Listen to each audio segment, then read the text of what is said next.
What's up, beautiful people? It's your girl Chrissy Mack, and I'm back with another video. So in today's video, I want to discuss that you're not alone. There are many people that deal with a chronic illness and they feel like they're so alone. They have no one to talk to and they have no one to express and understand how they feel. So in today's video, I'm going to explain to you guys how you're not alone. So if you know anyone that can benefit from these types of videos, please go ahead and share it with them. And if you're new to my channel, what's up? Take a moment and hit subscribe, and don't forget to hit that notification bell. And if you've done that, welcome to the family. All right guys, let's go ahead and get started.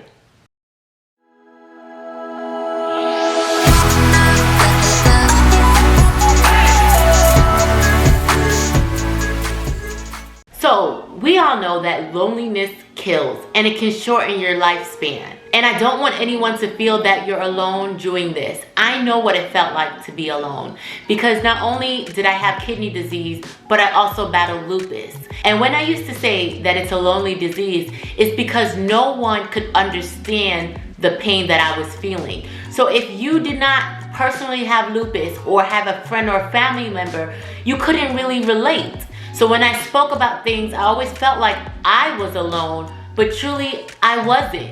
I had family, I had friends, I had organizations that I was a part of. When you feel like you have no one, you start to isolate yourself and you start to shut down. And I think that makes our disease a little bit worse. When we don't express how we're feeling to people, we just, sit in our room by ourselves and we sulk in the bed day in and day out because we're in pain. Those painful emotions can be devastating, not only physically on the body, but mentally as well.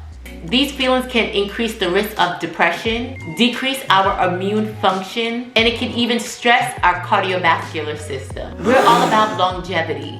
So this is why I suggest connecting with people. So even if it's a therapist, someone that you can speak to on a weekly basis, monthly basis, just express how you're feeling, what you're going through. Someone that can help you understand the feelings that you're feeling can be a tremendous help in your life, especially as you're battling through this chronic illness.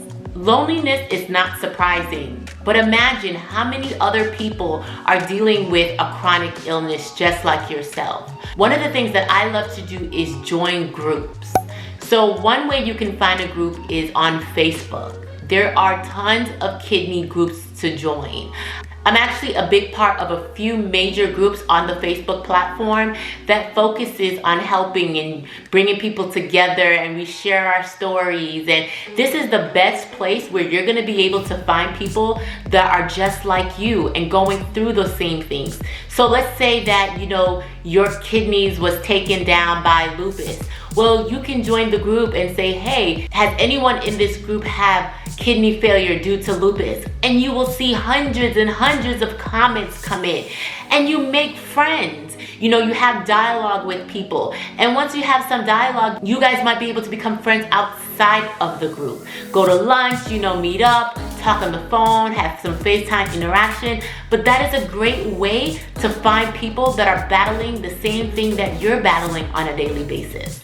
And Facebook, it doesn't stop just on Facebook. Facebook is a great resource, but there's tons of platforms out there. There's even Instagram. If you go into the hashtags and you type in pound kidney transplant, pound dialysis, pound lupus, pound whatever it is, it will give you thousands and thousands of posts that people are writing every day. And in those posts, you can just click on it. You can see what other people are going through. You can comment. You could be the light for someone in dark times just by commenting on their statuses. And just like on Facebook, with Instagram, you can meet new people. You guys can have some interactions and you can join groups and you guys can do certain things.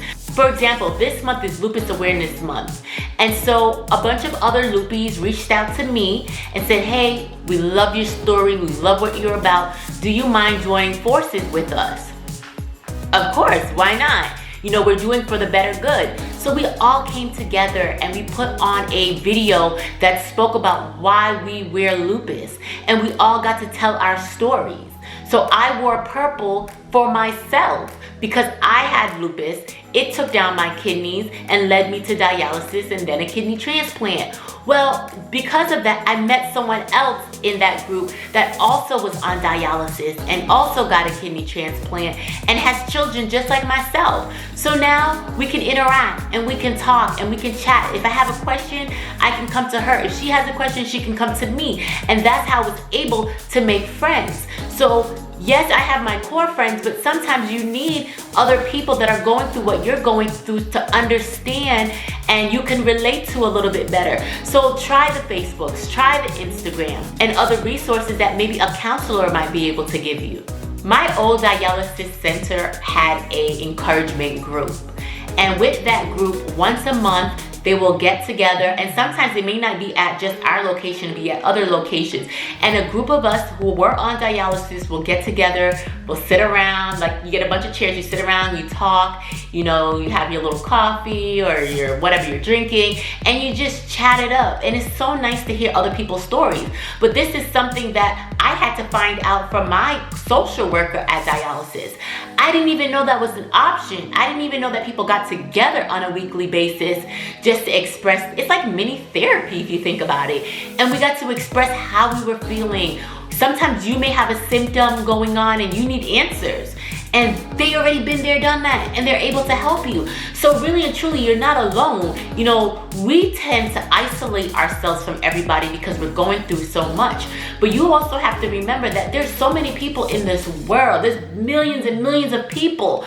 And there are people that are very similar to you. You just have to find out where are they, where they're hanging out, where do they work, what's going on in their lives, so you can find a way to interact with them as well. I'm a huge technical junkie, and so everything tech, I'm in it. So sometimes they have Zoom calls. I love doing Zoom calls.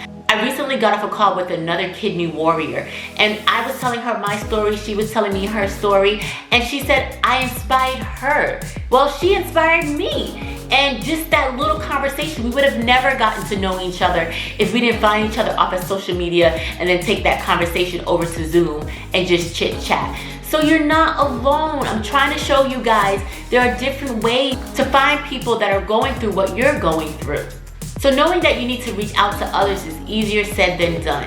You know, as a chronic illness patient, my pride used to take over, and I never wanted to ask for help. I never wanted to talk to people about it.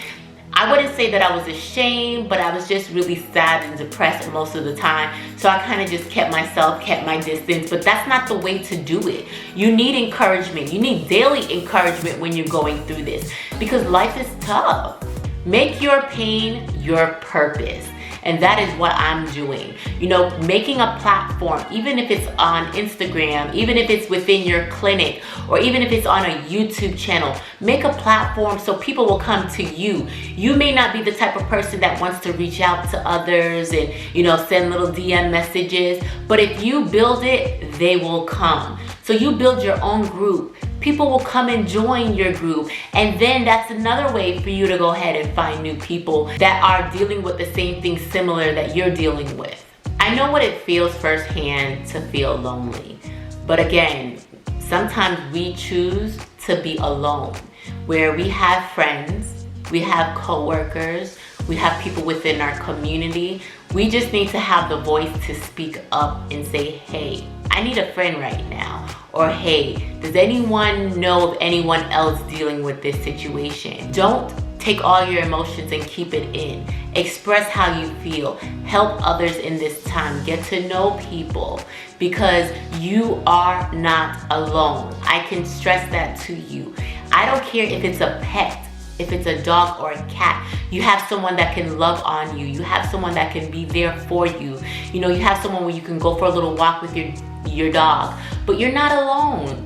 You know, in life, we're not designed to be alone. We just need to learn how to interact with one another a little bit better. So today I gave you guys some tips. I told you about social media. I told you about your clinic having groups. Even maybe get with your doctors or your social worker is the best person for you to get hold of. Tell them what you're going through. Maybe try a little bit of therapy for someone that you can talk to on a one-on-one basis just to filter through your feelings. But there's so many things. Make Google your best friend.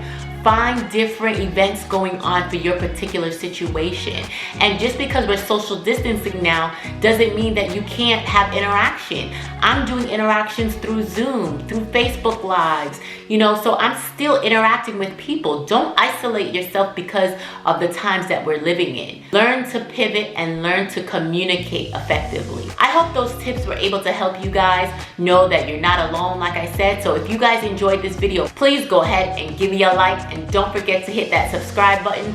I just want to let you guys know I love and appreciate you. All right, guys, I'll see you next video.